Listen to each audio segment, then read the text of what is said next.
So, in today's class, we read about Newland's law of octave. I told you about the theory, but limitations were left. So, let's now discuss the limitations. Newland actually gave this theory by assuming 56 elements. He assumed that there are only 56 elements. Okay, the first point was he only assumed that there were only 56 elements. Okay, but later on 118 elements were discovered, and this law was not applicable there. Clear? They could not be arranged in this format. वो दिए थे 56 elements के लिए, लेकिन बाद में 118 element का निकल आया. Okay, so this was the first limitation. Okay, second thing, you can look out here. This law was applicable up to only calcium. उसके बाद तुम ये अप्लाई करोगे तो वो सेम चीज हर बार नहीं आ रहा था. जैसे कि तुम यहां पे देखो, क्लोरीन, कोबाल्ट, ब्रोमीन. क्लोरीन है, कोबाल्ट है, ब्रोमीन है. अगर क्लोरीन को लोगे फर्स्ट एलिमेंट तो कोबाल्ट हो जाएगा तुम्हारा 8th एलिमेंट. दोनों का प्रॉपर्टी तो बिल्कुल सेम नहीं है. समझ में आ रहा है कि नहीं? तो ये सिर्फ कैल्शियम तक एप्लीकेबल हुआ, उसके आगे ये एप्लीकेबल नहीं हो पाया. This was the second limitation, applicable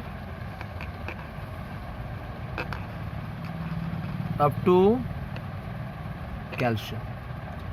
तीसरा चीज तुम देख सकते हो यहां पे,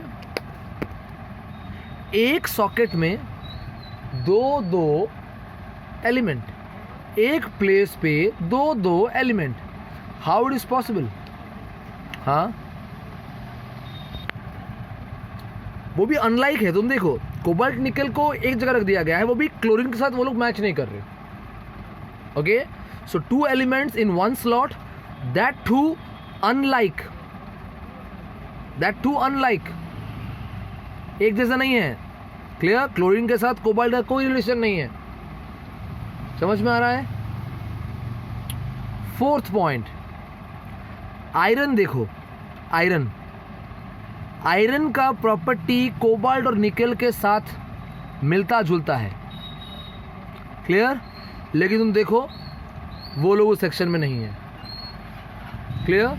means simply you can say that the placement was wrong. समझ में आ रहा है?